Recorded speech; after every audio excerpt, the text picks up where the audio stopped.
যেই সমস্ত সূত্র থেকে প্রশ্নপত্র ফাঁস অতীতে হয়েছে বলে জানা গেছে, আমরা চেষ্টা করেছি সেই সূত্রগুলো প্লাগ করা। এক্ষেত্রে অবশ্যই একটা টপ প্রায়োরিটি এরিয়া হিসেবে আমরা এটাকে দেখেছি। পরীক্ষার তারিখ ইস্টার সানডেতে পড়েছিল 20 তারিখে। আমরা অবশ্যই সেটা বিবেচনার মধ্যে নিয়ে সেই তারিখ 21 তারিখে করা হয়েছে। যেই সমস্ত সূত্র থেকে প্রশ্নপত্র ফাঁস অতীতে হয়েছে বলে জানা গেছে, আমরা চেষ্টা করেছি সেই সূত্রগুলো প্লাগ করা, যে সেখান থেকে যেন না হতে পারে। তো আশা করি আমরা সাকসেসফুল হব, এবং আজকের আগে আমরা ওই ধরনের কোনো ঘটনা ঘটেনি, এবং এক্ষেত্রে অবশ্যই একটা টপ প্রায়োরিটি এরিয়া হিসেবে আমরা এটাকে দেখেছি এবং কার্যকর একটা প্রয়োজনীয় ব্যবস্থা আমরা গ্রহণ করেছি। আমরা আশা করব যে তারা বিরত থাকবেন, কারণ দেশের মঙ্গল আমরা যেখানেই থাকি না কেন, যে আমাদের রাজনৈতিক অবস্থান হতে পারে বা আমার পছন্দের যে অবস্থান সেটা আমার থাকতে পারে, আমরা প্লিজ পরীক্ষা এমন একটা বিষয়, এটা অনেক প্রস্তুতির পর নেওয়া হচ্ছে। ছাত্রছাত্রীরা নানান রকমের তাদের মানসিক একটা চাপ এখানে থাকে, প্যারেন্টসদের মানসিক চাপ থাকে, শিক্ষক শিক্ষয়িত্রীদেরও মানসিক চাপ থাকে। সো এটার সাথে আবার বাড়তি এই ধরনের অন্যায় চাপ যেন সৃষ্টি না করেন, তার জন্য সকলের কাছে আমি বিনীত অনুরোধ জানাচ্ছি যে আপনারা ওগুলো থেকে বিরত থাকবেন। এই সার্বিকভাবে প্রশ্নপত্র ফাঁস সেটা একটা বিষয়, গুজব আরেকটা বিষয় ছিল।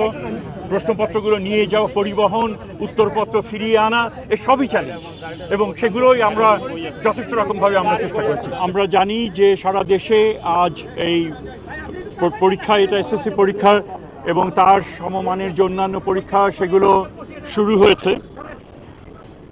29,28,000 ছাত্রছাত্রী এই পরীক্ষায় অংশগ্রহণ করছে।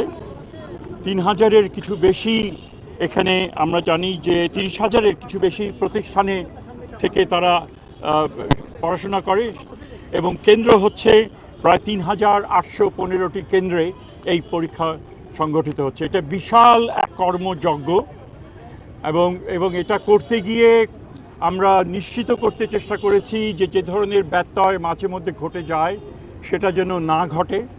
যথেষ্ট আমাদের যে সহকর্মী যারা রয়েছেন এবং অন্যান্য প্রতিষ্ঠান যারা দেশের বিভিন্ন অঞ্চলে এই পরীক্ষা সংগঠিত হচ্ছে, তাদের আন্তরিক প্রচেষ্টা ছিল, এবং এর জন্য যে প্রাথমিক যে কাজ যেটা সম্পাদন করা দরকার ছিল, অর্থাৎ পরিকল্পনাটা করা, সেটা সুচারুভাবে সেটা সম্পন্ন হয়েছে বলে মনে করি। বান্ডেল থাকলে প্রতি সেনমানিতে টাকা বাঁচবে। বিকাশ সেনমানি বান্ডেল কিনে জিতুন প্রতি লেনদেনে। তবে আমরা আশা করি যে এই পরিবেশ বজায় থাকবে পরীক্ষার শেষ দিন পর্যন্ত। আমরা একটা বিশেষ বিবেচনায় যেটা আমাদের কিছুটা যেটা আমরা করেছিলাম, যে পরীক্ষার তারিখ ইস্টার সানডেতে পড়েছিল 20 তারিখে।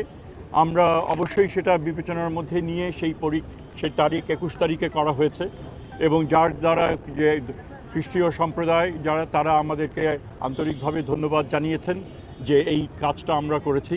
সো আমরা বেশি বলার কিছুই নেই, পরীক্ষা সবে শুরু, ছাত্ররাও দিচ্ছে না, আমরাও কিভাবে এটা সম্পাদন করছি সেই পরীক্ষাও শুরু। এটা শেষ হবে সামনের মাসে, তো আশা করি সুচারুভাবে সম্পন্ন করতে পারবে।